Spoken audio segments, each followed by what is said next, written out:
Hi everyone, Yasas, que kalos tirtate to another episode of Dimitra's Dishes. Today I'm going to be sharing one of my favorite comfort foods. This brings me back to childhood. I just absolutely love it. I'll be teaching you how I make my Greek chicken stew that's served with French fries. I know it's unconventional. Let me know if you guys have something similar to this in your family or in your culture, because I have a feeling French fries are common around the world. I feel like they're served with everything and they taste good with everything.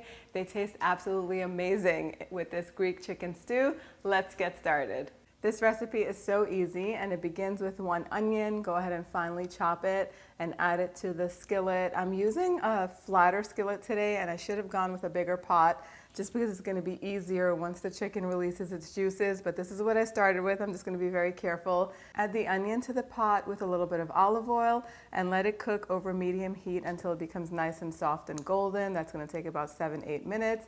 In the meantime, get the potatoes ready. So peel the potatoes and cut them into sticks or wedges or however you like your French fries, and soak them in some cold water just to get some of that starch out and to clean them really well.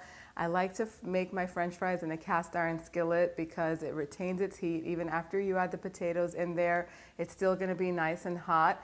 Get some olive oil cooking over medium-high heat. I go with high heat because this burner isn't that big. So get that heated to 350 to 375 degrees Fahrenheit. It can go a little bit higher because once you add the potatoes in there, the temperature will drop. And you can fry the potatoes while you're making the chicken stew because it takes around the same time for everything to be ready.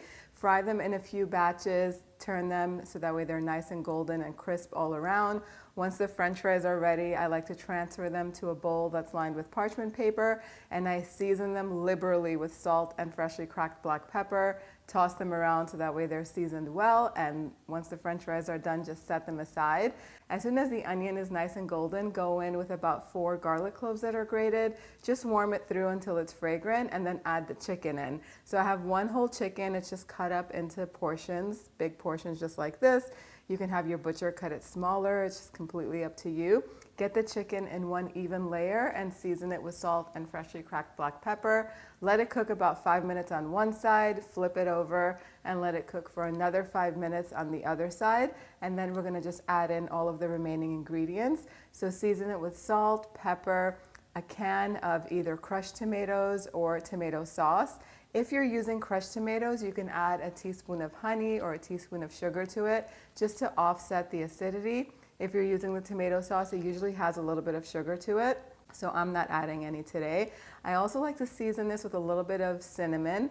The cinnamon adds a really nice aromatic flavor to it, and just it's lovely. You barely know it's there. Just a 1/4 teaspoon is all you need. A teaspoon of dried oregano, 2 bay leaves, and some crushed red pepper flakes. Crushed red pepper flakes are not traditional in Greek cooking, but I like to add them just for a little kick of heat, just the tiniest bit. I like to rinse out the can with a little bit of water too, so we don't waste any tomatoes. This is gonna cook for about 25 to 30 minutes until the chicken is fully cooked. I like to uncover it after a little while so that way the sauce has a chance to thicken. Once the chicken is fully cooked and the sauce thickened a little bit, it's going to look like it's a little bit watery in the beginning, but as the stew cools a little bit, it's going to thicken up even more. You can taste it at this point to see if it needs some more seasoning and adjust the seasoning at this point if it's needed. I just like to garnish this with some finely chopped parsley, and it's ready to serve. And just like that, you have dinner on the table in under an hour. Don't we love these family-friendly, easy meals? This is simple to make, delicious, comforting. The kids are gonna love it. Everyone is gonna love it. Of course, if you wanna cut some calories, instead of frying the potatoes, you can roast them in the oven or in the air fryer, and they will be just as good, right? But try it once this way and let me know if it's as comforting to you as it is to me. I just love this. It brings me back to childhood. We eat this a lot when we go to Greece. They make rabbit stew like this and served with French fries. French fries is just something that's always on the dinner table when we're having a party. I hope you guys give this recipe a try. If you want to print it out, it's on the website, dimitrasdishes.com. Thank you so much for spending time with me today. I'll see you all next time. Yasas.